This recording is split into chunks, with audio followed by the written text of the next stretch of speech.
Jerry. All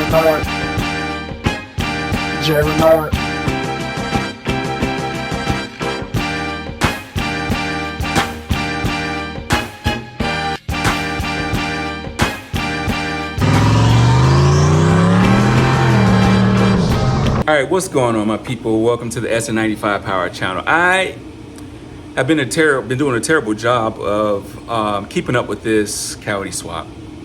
Ponies in the Smokies over, didn't make it, and I have, gosh, I don't know how many videos I have of me doing work on this car, but I haven't had time to just really put this in any kind of like reasonable order. So I'm just like hopping in and giving y'all updates. I'm going to put together just one big video and it's going to tie all this together. But I'm just really trying to get this car driving. The car is to a point where it started right now, but we've got like a whole bunch of little issues. And you know, I really haven't given y'all a good, I would say, update of the problems I've been having with this car. But today I'm going to try to address a couple of things and hit another milestone. So let me tell you what's going on. All right, so don't mind this wire right here. I guess let me just get into this real quick. Let me just knock this out the way for y'all. So a F-150, this, I can't speak to the Mustang alternators, but F-150 alternators, they have a clutch on it. So you need to remove that clutch pulley.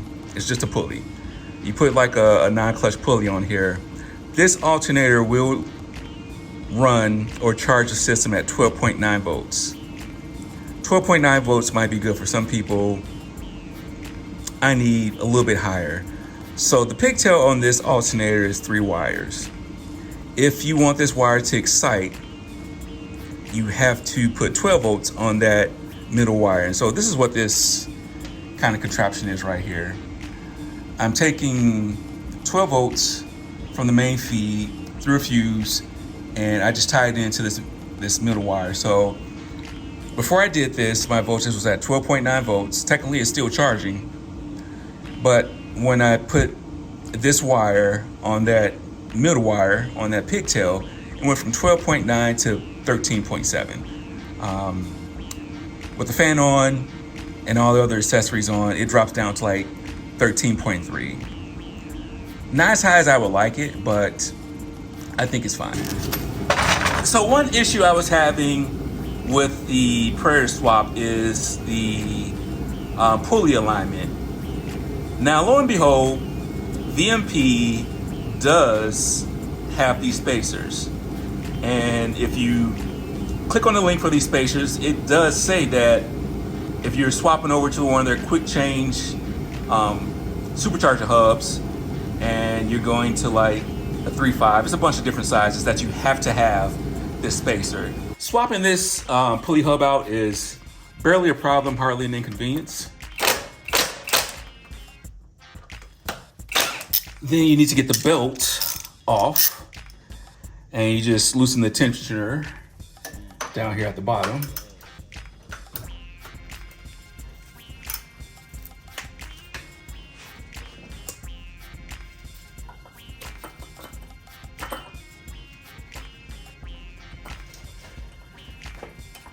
Now I'm gonna try not to drop all my spacers that I have behind all these bolts.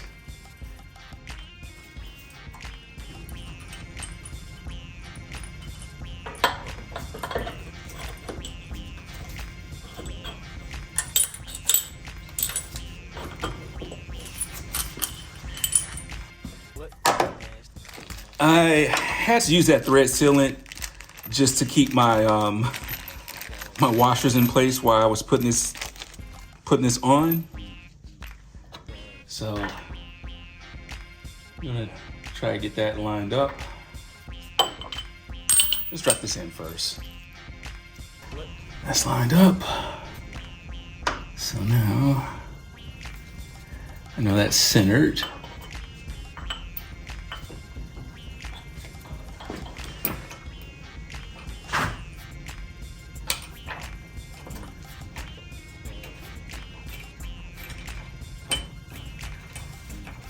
That's one. That's two.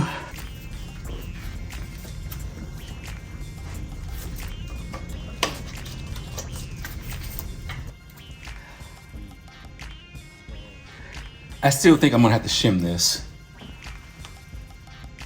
Yeah. I'm still gonna have to shim this out.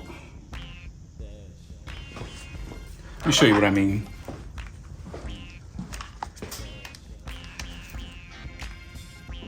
So you see how that belt is kind of facing, riding towards the front of that pulley, is going to walk off. So, yeah, unfortunately, I still need more spacers. So. All right, had to use the bolts I had because the ones VMP came were too short for how I had to shim this. That's all over with. Let's try to get this lined up again. See what she wants to do.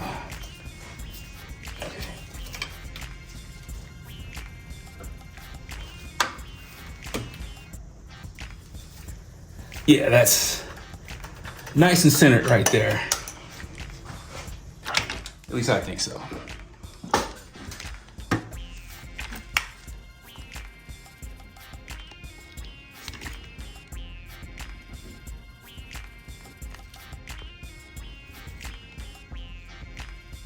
Yeah, I think that's better.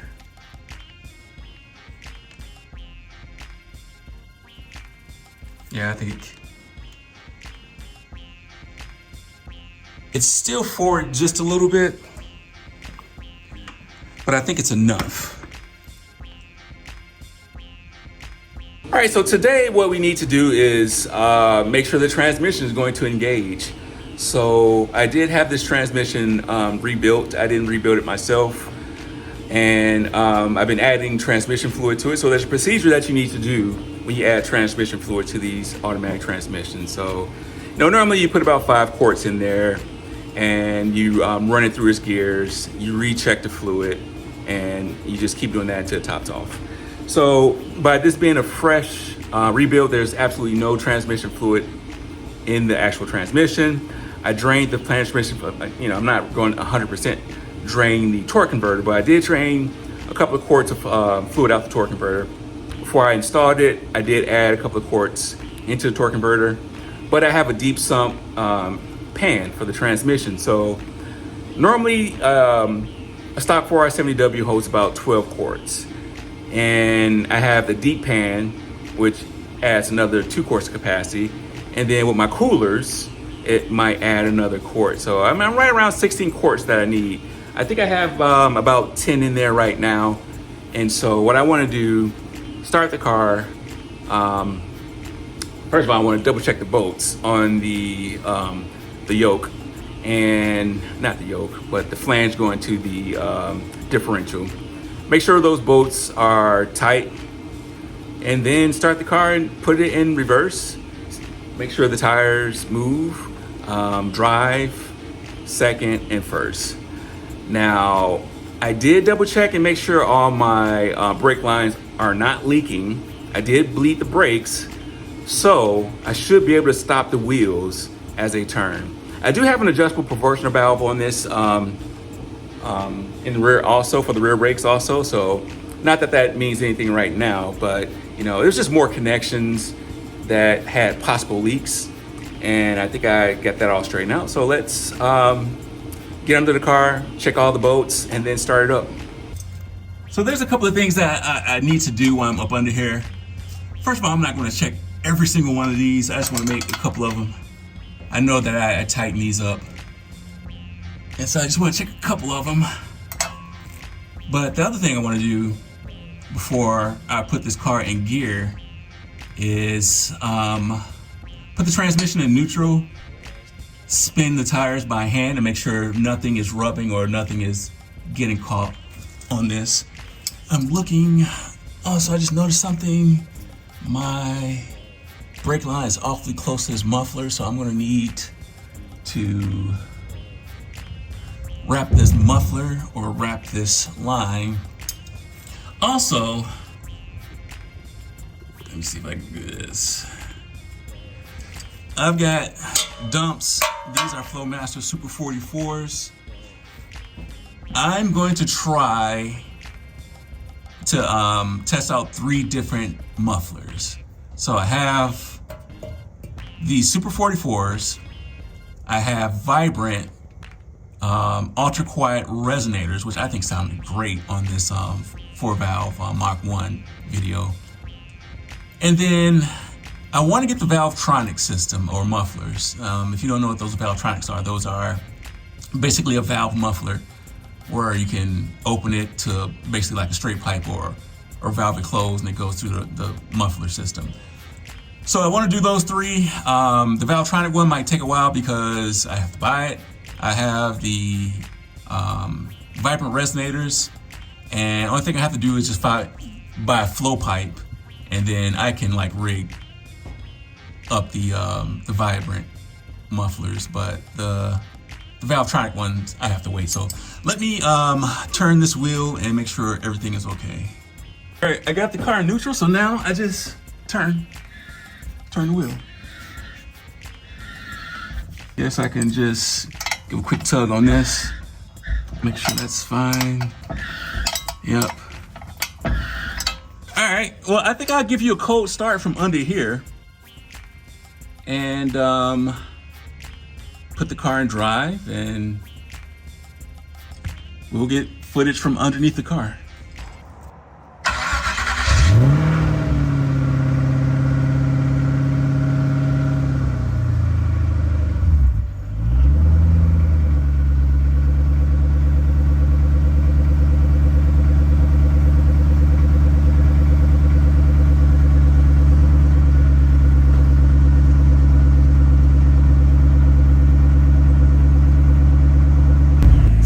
For right now is just letting the car get up to temperature. Like once it gets to 160, we'll get in the driver's side and run through the gears. So the crazy thing is, you might have saw the wheels turn when I had the car first started the car. I had the car in neutral, and I've had that before on this transmission for whatever reason. Like if I have the car in the air, the car in neutral, the tires will turn. So that's nothing unusual about my car with this automatic transmission. But that just lets me know that I have at least enough fluid in the transmission for the transmission to engage. We're about at temperature, so what I'm gonna do, set y'all right here.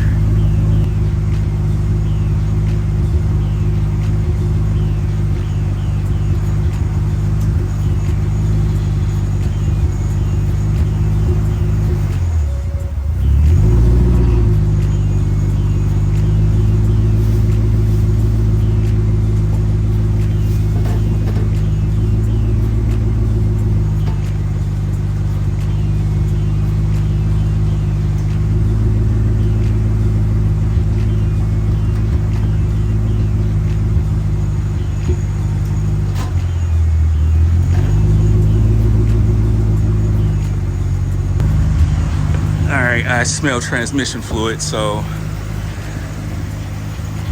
and I see a little drip. All right, so there's enough fluid. The good thing is we have enough fluid in the transmission for it to shift through gears. So what I have to do now is, this is a low car flexible stick. I'm using this long one for right now, just to fill up the transmission fluid. I have a short one that I'm going to use, and it'll be concealed and out the way. But this stick is actually from a China rebrand of this low car. So I burnt up the original low car stick. It was made out of some plastic. The newer ones have like a metal line. So what I need to do now is just double check and make sure that this stick is actually the correct length for this low car. Numerically they are, but you know, quality control is probably not the greatest. So let me go up under here. Hopefully it's cooled off enough. Pull this dip tube out and see how far the dipstick is sticking out of the dip tube. Because the fluid, when it's full, should be right up against the pan rail. So when this tube is submerged, it's submerged below the pan rail. Now, like I said, it's just making sure that this dipstick is long enough to reach the bottom of the dip tube. All right, that silver thing right here, right there is the dip tube. I need to pull it out and make sure the dipstick is sticking out of that. And of course, there's hardly zero room. I had a hard time getting this thing in here. I hate that I gotta get it back out, but yeah, I need to figure out how much fluid I have in here. So normally the fluid is gonna come like to right here. And when it's like right here, you know, it's pretty full. So I just need to verify that. That's the whole purpose of me doing all this, is just verifying where the fluid is at. All right, this is my little contraption that I like to use to fill this fluid. You know, the opening of these low car style dipsticks is small. They give you like a little adapter, but that's even small still. So I just use a, like one of these pressure fluid dispensers, like, you know, if you're doing lawn care or something like that. We have the pulley situation taken care of. We know that the transmission works. So now we get to the biggest thing that's been holding me up, and that is being able to put this car on the ground. I can't put this car on the ground because of this. All right, so we got two problems under here. The reason why this motor is sitting up like that is because the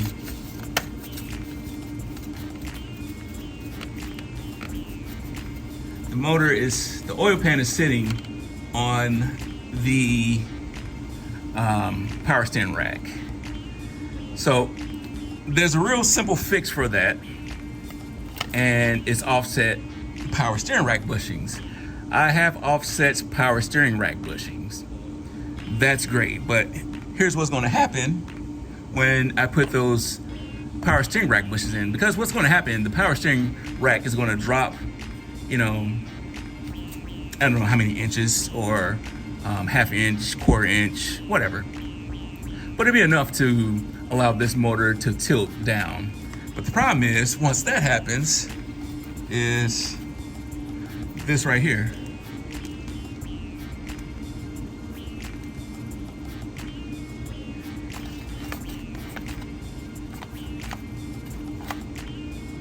It's really sitting on the oil filter housing right now.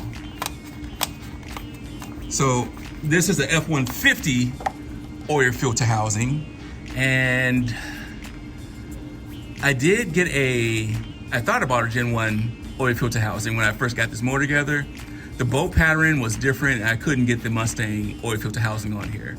So I ordered a remote oil filter setup, and I'm just waiting for On3 Performance to send that. Let's go up under the car and take the old housing off and put this on. I'll make sure I tighten. I'll tighten these up after I get this mounted. So remind me, y'all, tighten this up, tighten these fittings up after you get this mounted. We barely have enough clearance.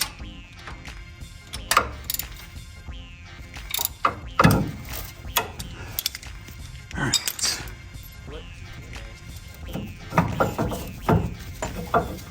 I was worried I wasn't gonna have a path to get this out of here. And I think my concerns are valid. I'm telling y'all, like, I cannot keep oil or fluid off this floor. That's how bad it is right now for me.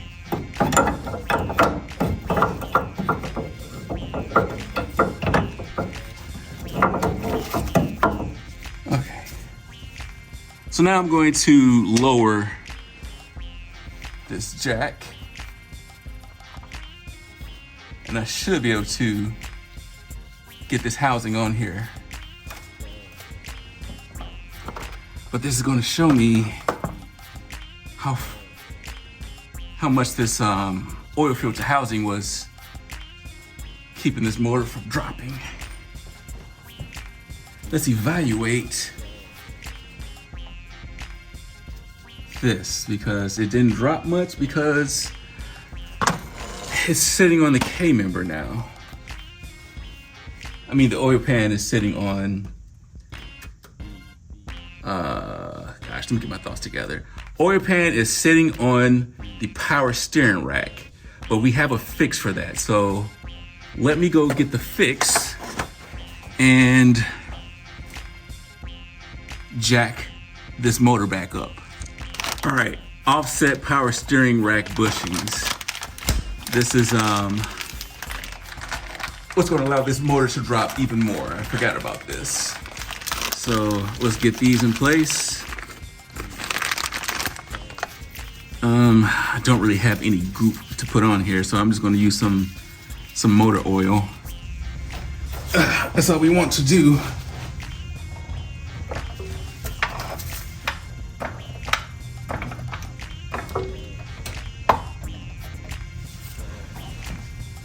Let's see what it's doing. Let me see if I have any clearance.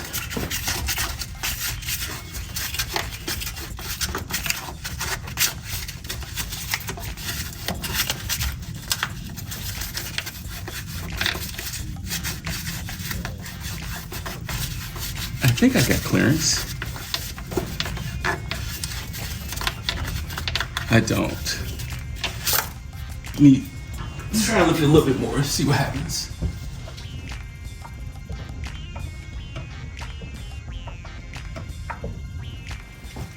I think that did it. Okay, so let's give this a try. And hold on, I don't kill myself. Oh, there we go. See, that's coming off smooth. If it wasn't coming off smooth, then I would not try to force it. But since it's coming off smooth, I think I got my clearance. So now we just need to try to remove these.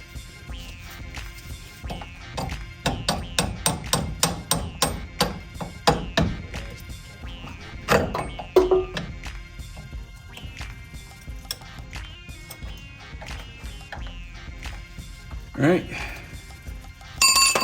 old ones are out. And so I want the rack to drop, so I want to get the bushing orientated like that.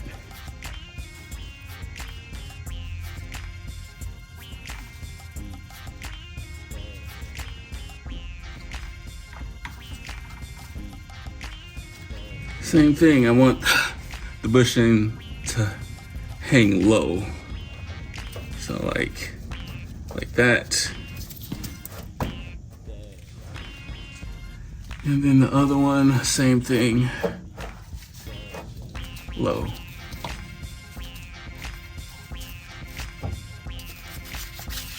Do I have more clearance? Yes. Let's drop the motor down and see what happens. I don't think it's gonna be enough though. Let's see what's going on. I mean, we have clearance. That's what I wanted to see. So I got a feeling this is not going to line up. If you look at this pattern, this pattern is nowhere near what this is. Like it's wide down there and narrow at the top. Yeah, this is not gonna work.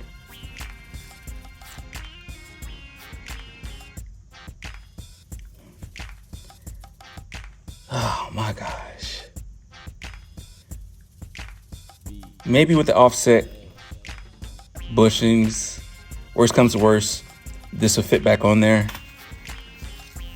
I don't think this is going to work.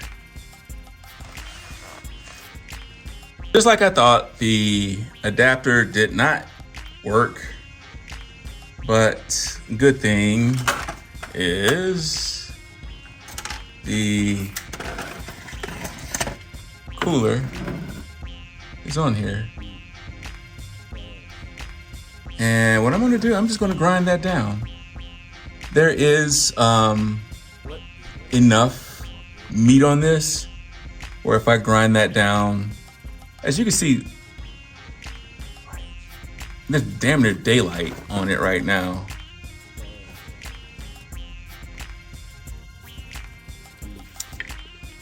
All right, we got some good news and bad news. Good news is we have clearance here, just a hair.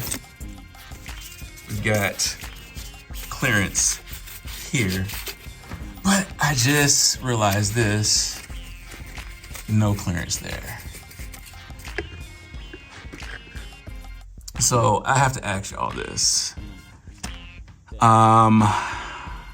Should I send it? Because the oil pan is sitting on the K member now. Or get a swap pan. You know, I guess Holly has a swap pan where the angle of this is a lot steeper, allowing clearance for this K member. But once I do that, I'm still going to fight with this. As far as I know, there's no remote option for an F-150. I've tried the Mustang, oil filter housing, the bolt pattern is different. I tried a remote oil filter housing that says for F-150 and Mustang, which they're not. They're two different bolt patterns on this block, at least the block I have. And this is a 2013, I believe.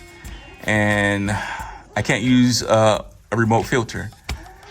So even if I do drop that K member, this little clearance I have right here is going bye-bye. And I can't shave this down anymore. I guess, you know, worst comes to worst, I can shave the sway bar down to get clearance. But like I say, the other thing is should I just send it? You know, it's, the only thing it's doing is sitting on the K member, which it's already doing. I mean, the only difference is it's sitting on the K member on the motor mount. Now it's the oil pan sitting on the K member. I think as long as I have hood clearance, I will send it. What do y'all think?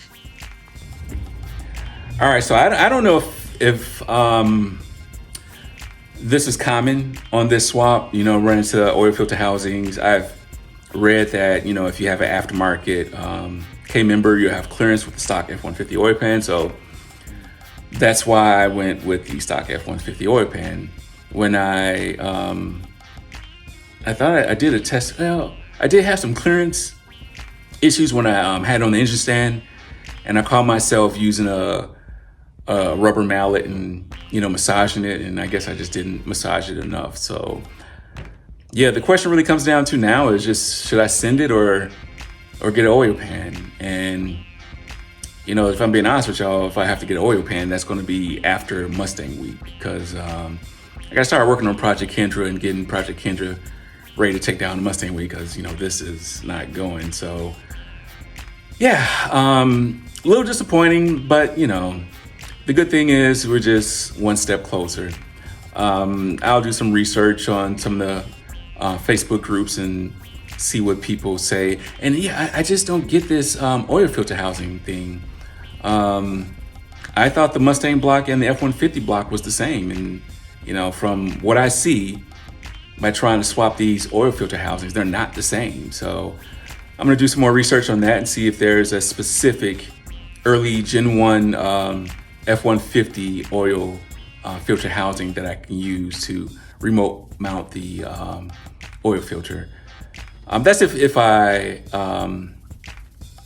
get another pan, because if I get another pan, the filter housing is going to lay on the sway bar. So I don't know, y'all, I just might send it. So we'll see what some of the other people who have done this swap, what they did, or if they're not even worried about it. So leave a comment down below. Tell me what y'all think. I'm like 50-50 right now. Part of me just wants to hurry up and get this thing on the road, and another part of me is just like, you know, if there's a better way of doing this, which there is, and I just might as well take this time now and do it. But hey, I appreciate y'all rocking me with this video. Until next time, God bless.